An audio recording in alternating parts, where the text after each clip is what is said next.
Charisma Quotient. I'm your host, Kim Seltzer, a dating and makeover expert, where I will help you build confidence, make connections, and find love from the outside in.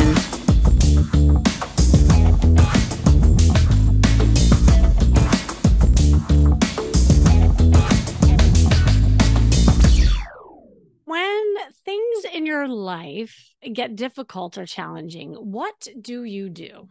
I mean, you buckle down, you tell yourself that you're going to just battle through it and possibly even use it to your benefit and thrive? Or do you just give up and fall victim to the adversity and say to yourself, well, bad things always happen to me. And what is the point anyway, right? There's lots of options for ways to get through difficulties and challenges, which then determines how that impacts your ability to attract what you want. And that includes love, of course. But often the biggest obstacle, let's just say it, is usually yourself. And when you carry that obstacle around with you, it becomes your, I like to call it scarlet letter, right? Like it's creating a love shield that either repels or it can even guard against love. I remember, actually, I just came back from my co-ed dating retreat and it was really powerful. And we were talking about this, and I recalled a story of a client that I worked with years ago, and it was probably the most profound kind of example of what this is. He was this like strapping, good-looking guy. He came to one of my workshops, and he walks into the room and says to me, "I need your help." I said, sure. And I'm thinking to myself, what does this guy need my help? I mean, he's good looking. He seemed confident. I didn't really understand. And come to tell me that a couple of years back, he had gotten into a car accident and he lost everything. He lost his ability to walk, to talk, to control movements in his body. He was even in a coma for a little bit. And amazingly, he rehabbed himself back. So by the time I talked to him, he was almost back to normal. And when I say almost, he proceeded to tell me that he is having such a hard time with women, that he thinks that they think he has issues and problems. He had like low confidence in the way he looked. And the only thing that was kind of residual was that sometimes he had a little tick in his mouth and also some movement in his arms. Well, I didn't even see it because I just saw a great guy, but he saw it and he was leading with it. So every time he would introduce himself to a woman, he would excuse it and talk about it. And we talked about how that is his scarlet letter. So what did I do to help him get over that? He did hire me and I threw him into the wolves of Vegas. So we go to Vegas and I am like just teaching him how to be in his confidence and, approach women, but without even talking about the accident, but just really showing up and who he is. And by the end, I think I created a monster because one day he was really late meeting me and he had a really late night with a woman. And that kind of like started everything. And it spiraled into not only just having confidence with women, but within himself. He started moving on to public speaking and inspired others after that. And so I feel we all carry a scarlet letter. It could be, because you were divorced or you were in a toxic relationship, you went through some sort of adversity that now you think defines you. But there's different ways of looking at that, right? Life's a journey and it's often riddled with obstacles, and the pursuit of love is no exception. We all face personal challenges that can hinder our ability to form genuine connections with others, but these challenges can lead you to a profound understanding of yourself and ultimately attract the love you truly deserve. To me, adversity is really a gift, but it's in disguise because you don't really see it at the time. And it's not until you're through it and you look back and you say, there's the gift. And maybe you even use it to help and inspire others. Well, that is definitely the case today. With me are very two special people who have been through their fair share of challenges and have overcome them tenfold. I can't wait for them to share just a few of their, I'm sure, invaluable insights and practical tips on navigating these challenges in the pursuit of love. They are a couple.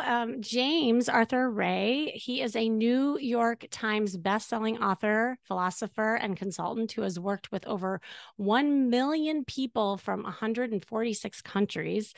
And through his coaching and leadership programs, he is the author of 6 books, including the New York Times bestseller Harmonic Wealth, and has appeared on numerous TV shows, including Oprah, Larry King, The Today Show, and now on the Charisma Quotient. I'm just saying. And in 2009, he lost everything after a tragic accident and became homeless with 20 million in debt. He has since rebuilt his life using the same strategies he teaches his clients. He even has a story on CNN documentary, Enlighten Us, about that.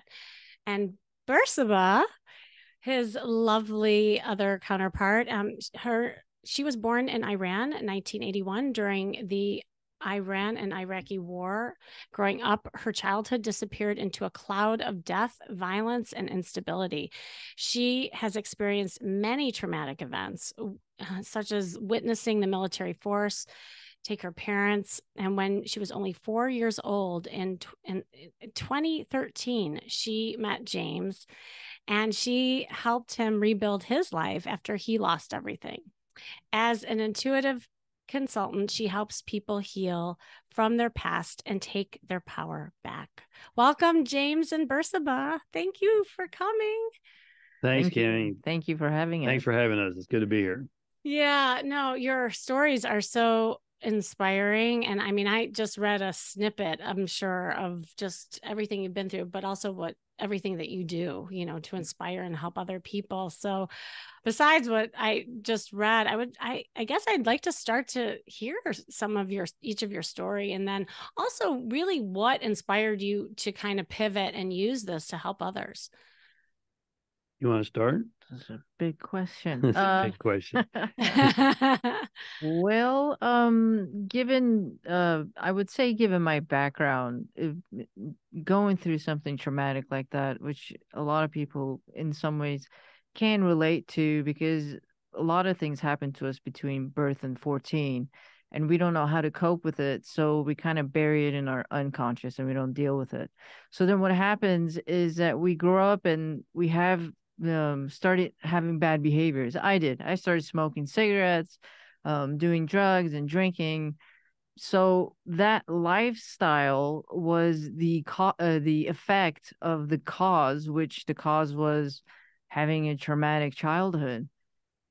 And when I was dealing with that kind of lifestyle, for someone who is an addict in any way, I don't care if it's drugs, cigarettes, alcohol, it could be food, it could be sex, it could be any of those things. And what happens is you don't see an out. Basically, because you've never experienced another lifestyle. So let's call it normal.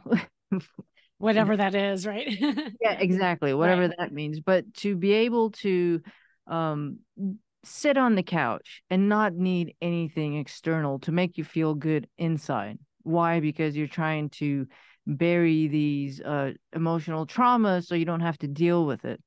So, and I never thought that something like that could be possible for me. I never thought a life without, smoking cigarettes is even something that I would be able to experience, because every smoker knows when they quit, they will always think about it. And I didn't want to live a life where I will stop smoking, but then yet I'm still thinking about it. So what we did together was, he didn't know I smoked either. So she hid it from me for a long time. She's pretty sneaky, which kind of scares me, actually. But anyway. But so what happened? So then when I decided to finally say, okay, this is it. There's no, I can't continue doing this. And I had his help. So what I did was, instead of running from all these issues that were coming up when I didn't smoke, I dealt with them one by one. So did I. So did he. In many ways. It was rough. It was rough. It was. And that's why I know he's not going anywhere, because he's yeah. He's here to stay now. Yeah. I've paid a big price to be here today. In so many ways, I'm not going anywhere. Yeah, that was the hook, right? You knew that. Yeah. Yeah. So and so in doing so, doing the work, doing the cleanup work, we'll call it. And I've done that. And I've gotten to a point now, and that I live a completely different life. Like, I'm a completely different person I am today than I was 10 years ago. And for your listeners, I would say, for those that there is a life possible to be able to basically start all over. It's kind of like being reborn again. It's hard work to do that. And I do that with my clients, is when I do these intuitive integration sessions. This is the kind of stuff that I help them go back and clean up in their past. But you literally set yourself free. And given I had such a hard upbringing, and given his story and how we met, was that gave me, you can say, the backbone to be able to stand behind him and get this business going again, and for us to work together. Because I don't think a faint-hearted person could have done it, because of the things that we've been through together. We literally built our relationship through war, and that sounds dramatic, but it's, as you stated, Kimmy, 10 years ago, I was homeless, $20 million in debt. I was in horrible physical condition. Yeah. I was alone. I had not met my lovely wife yet. And obviously we're in our home studio here today, 10 years later. So that's all changed. The debt is completely retired. I'm married to the most amazing woman on the planet. And, if the viewer, if a married viewer is watching, a male, you might disagree with me, but you're wrong, because I am married to the most amazing woman on the planet. You might be right. And you should argue with me, as well. But nonetheless, she believed in me, and I was not a real attractive prospect. I mean, think about being homeless and laying on mom's couch, sleeping on mom's couch, $20 million in debt at 54 years of age. That's not a real attractive prospect. And so, by the same vein, I know she's not going anywhere. Because I had nothing to offer her besides who I was and the potential she saw in me. And when I was making, $10 million a year and living in Beverly Hills, one of the dark sides of that, which one of us wouldn't say, oh, I'd love to be on Oprah and a New York Times bestselling author and make millions and millions. But the dark side is you're with someone and you never really know if they're with you or if they're what they can get from you. Well, I know with Bersabeh, because I had nothing to give her besides my heart and my potential that she saw within me. It's so beautiful. I think I love also that you're on here together, because I have so many questions. So, and this is so true. Like, when you're going through those hardships, like, because it's so easy to fall victim to that, like I was saying in the beginning, right? And also, like, your feelings of self-worth when you're going through that. Like, how were you able to, I mean, and this is independent from you as a couple, but just you as a person, were able to, like, pick up and move forward so that you could attract each other? Because, like, when you were at that really low point, what made you pivot? Do you want to answer that first? Well, let's see. When I picked up, I was coming out of my divorce, my first marriage that failed. And it was a really hard, it was a very bad marriage. It was physically and verbally abusive. And I had moved from the States to Belgium, and that's where he lived. So I had to move back to the States and start all over after 5-6 years or so. And I remember when I came back, I mean, I was shattered. I was broken. And what kept me going, it's, it's in those times when you really know what you're made of, because when you have nothing and you have nothing external, no material, nothing, and you're just left with you, and you're forced to go inside to see what you're made of. And that's when you, as hard as this sounds, is that I had to take a hard look at myself and say, okay, where was I? Where was I wrong in this relationship? Because I chose this person. Mm-hmm. I made the decision to go there. This is, if I take full responsibility for what happened here, why? Why did I choose this person? Why did this happen? Because I chose it. So the minute I start taking full responsibility for it, then I could start taking the actions to make the changes that I need to make. It makes you grab a really hard look at yourself, and then you start making the changes necessary. And that was what led me to where we met. And yeah, I'll let you. Yeah, I think the reality is that we tend, maybe your viewer knows about this little movie called The Secret, which obviously I was in, and I was a co-author of the book. I didn't have gray hair then because I wasn't married, but Hey, I just want to pause for a second. I don't mean to interrupt your listening, but I have a really important announcement to make. A lot of you are saying that you're feeling really insecure about dating and have that strong desire to feel that sexy confidence when you're getting back out there, especially just feeling magnetic overall.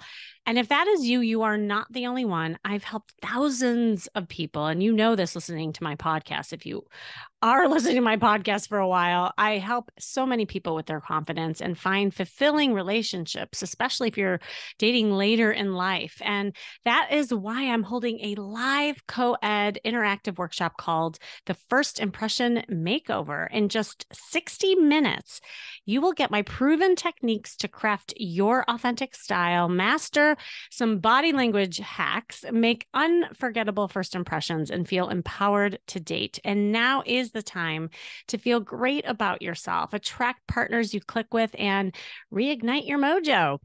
The First Impression Makeover Workshop is happening so soon. Oh my gosh, it's around the corner. I just realized that. So get the details, claim your spot now. You can find it in the show notes or go to stophatingdating.com.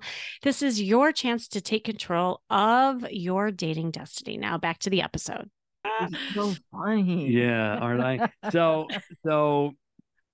there is a law of attraction. It's not as simplistic as what was purported in The Secret. Mm-hmm. I won't get into that.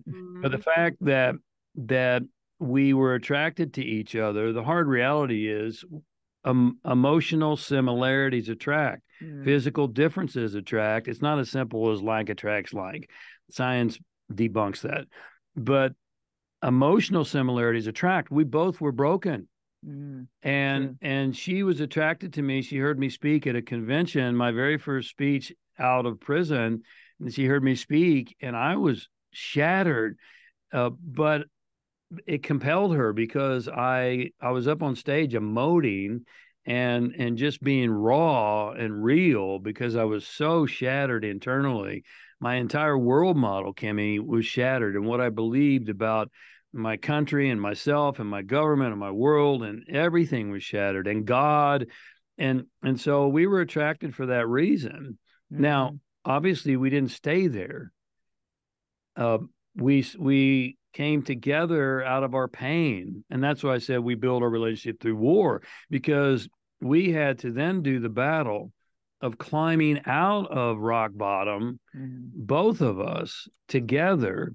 And thank God, I'm very grateful to have Bersabeh in my life, because if you have someone who believes in you and will walk the hard path with you, then you're really, truly blessed. And we're so much stronger, going back to adversity is the mother of strength. It really is. And it's not popular, and I wish it were different, but not liking it doesn't make it not true.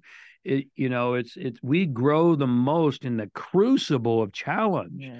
We don't grow the most when we're smelling the roses and drinking the fine wine.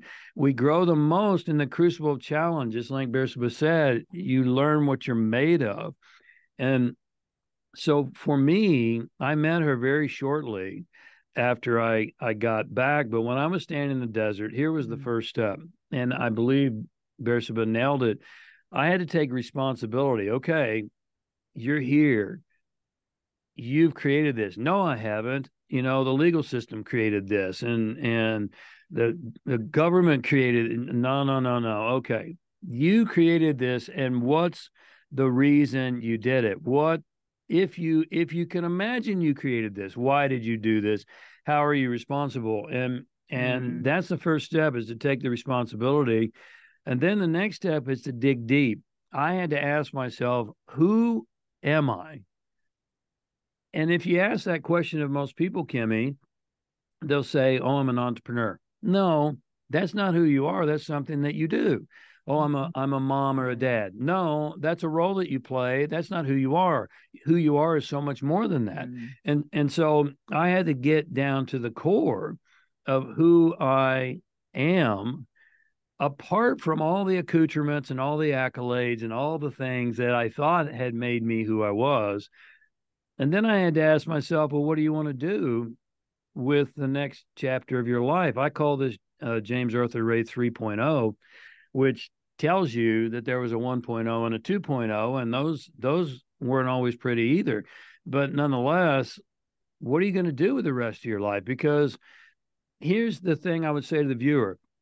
If you're still here, there's a reason why you're here. Yeah. There's a purpose and a plan.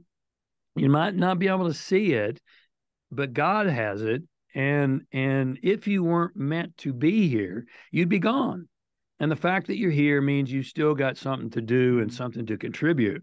So I had to find within myself, what am I going to do with the next phase of my life? And very shortly thereafter, I met Bersabeh, and the rest is history. I love so much of what I was like taking notes, because I'm like, oh, I don't want to forget that point. Just to summarize, like, there's some key things that both of you pointed out into the success of attracting, like, kind of that thing that you want, that has that reciprocal nature in it too. Like, I think first of all, what you said was so powerful, in that, like, it wasn't about the guy. It wasn't about what happened to you. It was about you and how you had the power to attract that, but also repel it at the same time, which is huge, because until, like, you can't change other people. All you can do is look at you. And to me, that's where the power is, and I see it like that. And the other thing, James, what you said was awesome about the vulnerability piece too. When you were like, there I was, stripped naked basically and raw, and I had to just expose myself and say, here, this is how I'm feeling.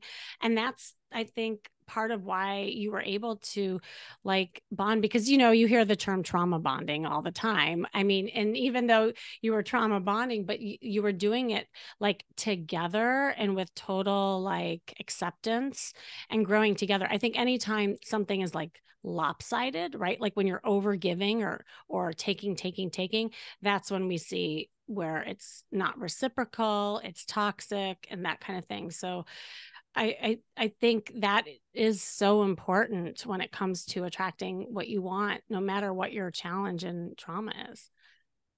Yeah, we were on a podcast recently, and the young lady works with women primarily. And you might remember this. She said, after you told the story of how you met me and where I was, she said, I normally tell my clients, don't go after that guy. Oh. He's laying on mom's couch. and why did you go after that guy? And I'll let you. Do you remember how you answered that? I believe. Well, I mean, I knew that he wasn't that guy, because he wasn't the type of guy that was going to lay around on the couch and do nothing. All right. Yeah, I've always been very driven, and I wasn't going to stay in mom's home for very long. And no, because the question was, don't go after men who you think have potential to be someone or something, right? Right. But I think you nailed it, Kimmy, when you said it was reciprocal, because it wasn't just one way. So it wasn't like he had a savior complex or I had a savior complex. We both be saved, and we both had the tools and the strength and the wherewithal and the willingness to help each other move forward. And we also, neither one of us were going to settle for not moving forward. True. We were both totally committed. Hey, we're either growing together or we're going to grow apart, period. And that, I think, is what was very powerful. Well, and not to lose yourself in that process. I mean, I think that's also really important, is as you were growing together, you also were finding your purpose independent from one another. And it's so true. Like, I ask that question all the time, like, what do you want? Like 80% of the time, people can't really tell me what they want. Right. And if you really nail it down, but then like, well, who are you? What's your purpose? They'll answer it in the way that you said, James, like, well, I do this for a living. I give this to people. It's like not what you do for others and that, but like, who are you inherently as a person? And like, until that you really get to that, that's when all the other magic starts happening too. True. Yes. Absolutely. Agreed. Yeah, absolutely. For sure. I love that. Well, you mentioned this little book called I love, first of all, I think that's an amazing book about, the attraction factor too, because everyone has these different theories and people sometimes call it woo woo, just put yourself out there and you'll attract what you want. It's like, okay, well, what does that really mean? I'd love for you to share, just maybe a little more about that. Like, what is your philosophy in attracting what you want? Well, in my New York Times bestseller, Harmonic Wealth, I talk about a approach that I call going 3 for 3. And this was not covered, with all due respect, I have the utmost respect for being part of The Secret. It blew me into a whole worldwide arena. And yet some of my best material was left on the editing room floor because it wasn't part of the vision of the producer. And so that being said, the way it was presented basically is that you visualize a bicycle and you go out the next morning and open the door and there's a bicycle. Well, how's that one working for you? It's probably not. And so what I talk about in Harmonic Wealth is a principle I call going 3 for 3. Your thoughts, feelings, and actions all must be firing in alignment. You look at anybody who's creating what they desire and deserve, they're going 3 for 3. You look at anyone who's not creating what they desire and deserve, they're maybe going 1 for 3 or 2 for 3, but you have to go 3 for 3. You can visualize all day long and they'll come take your furniture away. All right. I mean, that's not gonna work for you. Or it's the same thing with like, people will come to me, well, I'll just manifest my man. Like, I have the vision. I'm like, well, what are you doing to get that though? Like, that's great that you have the vision, right? And who do you have to become? First of all, who is your man? What are the characteristics? Bersabeh should tell you her story about how she got her man, because it's fascinating and has to do with The Secret, by the way. But nonetheless, what are the characteristics and qualities of your man? And then secondarily, who do you have to become so that when he shows up, he will be attracted to you, and that's the big part. And then where does your man or your woman spend their time? What social gatherings are they in? What restaurants do they eat at? What churches do they attend? So on and so forth, because that's the action part. You have to get out and make that happen for you. You should tell her your story. I need to hear the story. You teased me with that story. Now you got it. This is good. Come clean here. So the story goes, this was before I even got married the first time. So I was watching The Secret one night and I kind of fell asleep. And I remember his part came on and whatever he was talking about. And the way you were talking about some kind of like you wake up in the morning, this routine. And I was just following along in the story and I'm like, I'd really like to meet a guy like him. And that's all I said. I didn't think that, it would be exactly him, but I said I'd like to meet a guy like him, like from that caliber.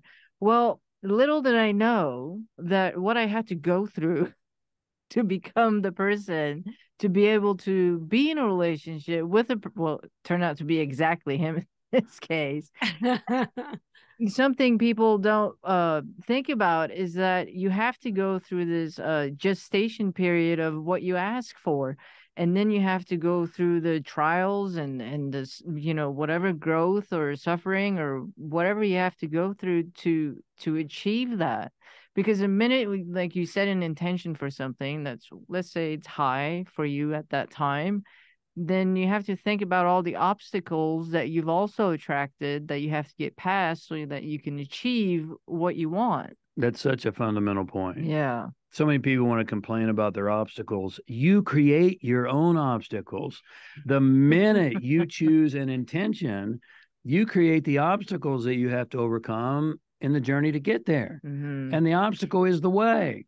Yeah. The obstacle is the way. So what has to happen for you to get grateful about the obstacle and say, hey, the obstacle is reinforcing to me that I'm moving in the direction that I choose. Yeah. And we're dealing with that right now. This is something this is not something we don't live on a daily basis. We're dealing with some big obstacles in our business right now that there's a situation that's thrown us a sucker punch, but we know that we're going where we're going, and we know that these obstacles are things that have to be overcome to get us to where we've chosen to go. And we have to become the people that can overcome those obstacles, because the reason you choose an intention is not to achieve the intention. You choose the intention to become the person worthy of accomplishing that intention, whether it's a mate or a business or whatever it might be. It's so true. And I would say also, like, with those obstacles, it's perspective as well. It's your mindset, it's your approach, it's your perspective, because what you say out loud and what you see in front of you is what you see. Like, people will come to me all the time that there are no good men out there, like, oh, women are drama queens. And usually my response is, I believe you. Like, I believe that you believe that that's true. Right? Like, because that's all you're seeing, right? But what if you saw something different? But like you said, setting that intention and putting a different pair of glasses on, where you're seeing the same world. I call it the Matrix. You're seeing the same world, but suddenly it's different. Given some direction, given different mindset and the perspective, because and again, it goes back to like that control that we all have within. What I love about you, like even the obstacle, whatever that is in your business or that you're embarking upon, now you have experience to draw upon, that you've gotten through adversity before and you can do it again. And now how you can use it. And I think that's the other thing, as you keep having that, sometimes, like, I don't know about you, but sometimes I enjoy the adversity now, because like I know I've gotten through. I'm like, oh wait, this is my chance to like lean into it, and use it as a tool. I don't know if you guys have that. I'm doing my best to do that. I'll be honest. I still have my moments, and I bring myself back to center. And so do I. Everyone is human, and one of the things that we are really passionate about is to be real, because there's so many people in the personal performance, leadership industry, whatever you want to call it, that are painting these rosy pictures and they're not real. And so consequently, what happens is people look at people on stage and they go, oh my God, their life is perfect. What's wrong with me? Yeah. Well, there's nothing wrong with you, because I know that person. I've been behind the stage, behind the curtain with them, and they've got the same struggles and the same challenges and the same difficulties that you do, maybe even bigger, but they just aren't talking about them. They're doing this, motivational bit or whatever you want to call it. And I think the world, at some level, my personal opinion is the world is tired of that. They're tired of the phony kind of everything is perfect and everything is wonderful. It's what I call the social media approach. Look at my house and look at my perfect family. With But filters, right? yeah, I'm not videoing my family when we're screaming at each other, Right. only when we're all in perfect smiles. And so in today's world, let's face it, it's turbulent. We're in turbulent times. So we're dealing with the turbulence too. We all are. But what you have to do is you have to bring yourself back and bring yourself back and bring yourself back.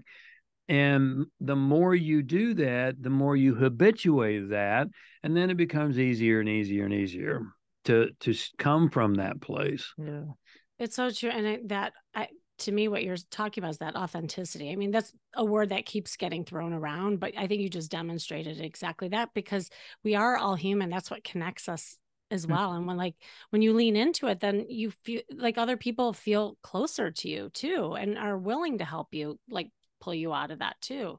Because I was gonna, and actually that's exactly what I was gonna ask you. Like, what would you say to a person who like can't pull themselves out of that? Like, a lot of the stuff that we're talking about is kind of like in theory, but are there any exercises that you could recommend or that people could do to get out of that?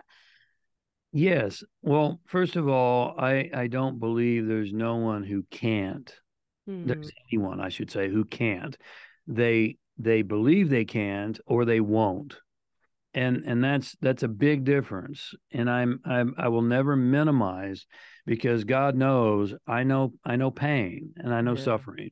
And as a result, I'm a better mentor and teacher, because my Zen master said to me once, James, how can you expect to help a suffering world if you've never suffered? You can't, because you're just coming from theory. You're not coming from experience. And so what I would say to that person is, first of all, feel all your feelings. And this is so contrary to a lot of personal development. No, be happy and positive all the time. No, it's like putting a Band-Aid on an open wound. It's not going to work. Feel all your feelings. You just don't have to act on them. Big difference. Feel them.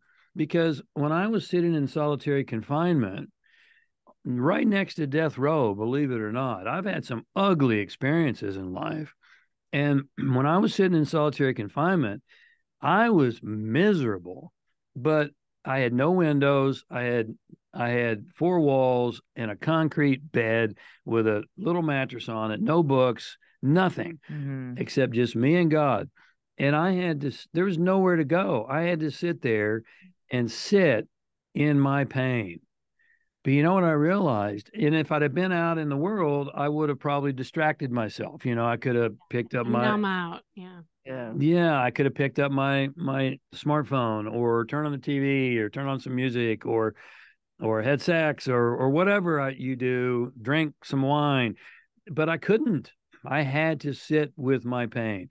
And you know what I promise you, when I tell people this, they often say, well, I'm afraid to do that because I'm afraid I'll never come out. True. You will. Because every single thing in this life, and the mystery traditions tell us this, all great religions tell us this, in one way, shape, or fashion, are transitory. They're not permanent. They come and they go. And that's true of pleasure. It's true of pain. And so if you will sit with your pain, what you'll find is, as you sit with it and just feel it, eventually it'll dissipate.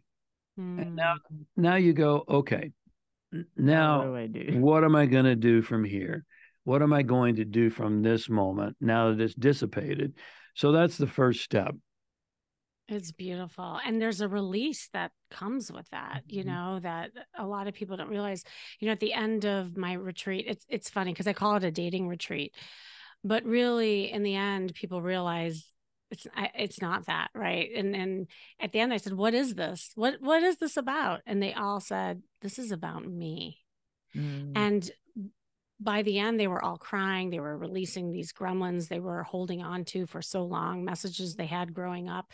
And they didn't realize how it was impacting them and their inability also to attract, just a date, a partner, whatever that is. So I love that you just said that, and then feeling the feelings and being okay with that and sitting with it. Because unless that happens, then you, like you said, you're distracting, you're numbing out, and then you're going to attract kind of that superficial or disconnected relationship because of that. That's right. Mm-hmm. And Yeah. it is most likely going to be a distraction, and that's that's not a good thing. Distraction is not a good thing. One of the things that I thought when you were speaking, Kimmy, is that, and we know this to be true, you will never, ever have a perfect relationship with another human being until you first and foremost have a perfect relationship with yourself. Man. That comes first. Until you know who you are and you can be who you are and with who you are. And here's the Rorschach test, the litmus test, if you will. And this is a tough one, but listen up to the viewers. All right. Here's how you can tell if you like yourself. If you can't sit in your own living room for a minimum of 1 hour with no computer, no smartphone, no television, no music, no food, no pets, no conversation, no company whatsoever, just you and you for a minimum of 1 hour. And you can't sleep. And then you have to stay awake. That's right. Thank you. Then you don't like yourself very much. Yeah. And if you don't like it being in your own company, how can you expect anyone else to want to be in your company? And so that's the litmus test. You build a relationship with yourself first. Mm-hmm. And Bersabeh and I did that too. Both of us are very independent people. Mm-hmm. And we both can spend time alone and be very content and full with that. And we spend time together. And we spend a lot of time together 24/7. Literally, yeah. We work together. We do everything together, and we do work in relationships. And we have some very clear methods that we've employed and utilized for the last 10 years to build into where we are today. But we literally are together 24/7, and we wouldn't have it otherwise. Most people, a lot of our clients during 2020 went bonkers because they couldn't go to work and get away from the person they're supposed to love. And they, I got to be home with this person. I don't really like this person. Yeah. And that's unfortunate. It's really sad. Yeah. And it is about that balance, right? Like being okay with yourself. And because of that, you'll make room for the other person. And I think in that process too, not losing yourself, because that's so important too. Bersabeh, I'd love to hear from you, because I was going to ask for parting words of wisdom, because I literally could go on and on. You guys are amazing. You just said very, very wise words. Bersabeh, I didn't know if you had any last words you wanted to share. Last words I wanted to share. No, he ended it so perfectly. I'm not sure what to add to that. Yeah, you're like what he said. No, I think coming from okay, I'll say it from a woman's perspective, to be able to be in a relationship with a man and not need him, but want to be with him, is so liberating. And it's possible for a woman to have that kind of relationship with a man. Because I remember in my past relationship, it was like, oh, I need this guy to complete me and make me feel whole as a person. And you can totally have a relationship where you're a complete person by yourself, and then you come together and you create a whole nother unit when you're together. So it's yeah, work on yourself first. Yes, amen. Oh my gosh. Well, I can't thank you enough for coming on. This was like a super powerful conversation. Is there anything that you wanted to let the viewers know, just how to find you, and please promote your book? Yeah, well, we actually, speaking of the book, we have a gift for your viewers that we'd love to give to them. Mm-hmm. And my New York Times bestseller, Harmonic Wealth, and the short layup of that is that when I wrote the book, I had this big vision to redefine wealth, because if you ask 99% of the people what wealth means, they'll say something about money or finances. Mm-hmm. But if you trace the etymology of the word wealth back to its origins, it literally translates as well-being. Yeah. And so harmonic wealth is harmony and well-being Mm-hmm. in the 5 key areas. I call those the 5 pillars of your life: financial, relational, mental, physical, spiritual. And when those are in harmony, then you're truly wealthy. And so with that, we'd like to give a free copy of Harmonic Wealth ebook to all of your viewers. And you want to tell them what the Sure. link is? They would just go to harmonicsuccess.net/HW-book. HW. We'll have that in the show notes, people. Just click the link you see, right? Just click the link that she's posted for you. Yes. HW, like Harmonic Wealth dash book. But in addition to that, we decided to give you the audio version too, so you can listen to it on the treadmill or in the car. And then finally, we pulled together a film crew, and we created a full feature film on Harmonic Wealth. And so we're going to give you also a streaming copy of the film as well. So just go to that link that she mentioned, and Kimmy for you. Hopefully Kimmy has what she said. See, you guys, that's good. Oh, thank you so much. It was a pleasure. Thank you for having us. It was a pleasure. Thank you for having us. And thank you for listening, joining me today. This has been the Charisma Quotient. I'm your host, of course, Kimmy Seltzer. And remember, you can build confidence, make connections, and find love from the outside in. And if you want to know more, make sure you go to my site, kimmyseltzer.com. And if you are falling victim to your challenges, which is affecting your ability to thrive in your love life, hop on a call with me to talk about ways to help you. Just click the link you see in the show notes along with that other link that they were talking about. And remember, working on you is working on your dating life. That's all for now. Hey, before you head out of here, how are you feeling listening to this episode? I'm sure there's some things that you're thinking about that are coming up for you. And there are a lot of folks who are stuck in feeling insecure when it comes to dating. How are you feeling? Does this happen also in other parts of your life? I always talk about what shows up in one area often leaks into others. And that's why I am inviting you to join me for my upcoming interactive workshop called The First Impression Makeover. It's your crash course in finding your personal style, mastering body language, making unforgettable impressions, and feeling empowered with dating. And I really want to help you. So my workshop is happening very soon, and spots are like really filling up quickly. So go to www.stophatingdating.com to claim your spot. And I really want you to feel sexy, confident, and excited about dating again, or maybe it's even for the first time. And most of all, having fun doing it. And if you're not having fun, you definitely need to come to this. I can't wait to see you at this First Impression Makeover workshop. Sign up now by clicking stophatingdating.com. You will see that link in the show notes as well. And let's do this.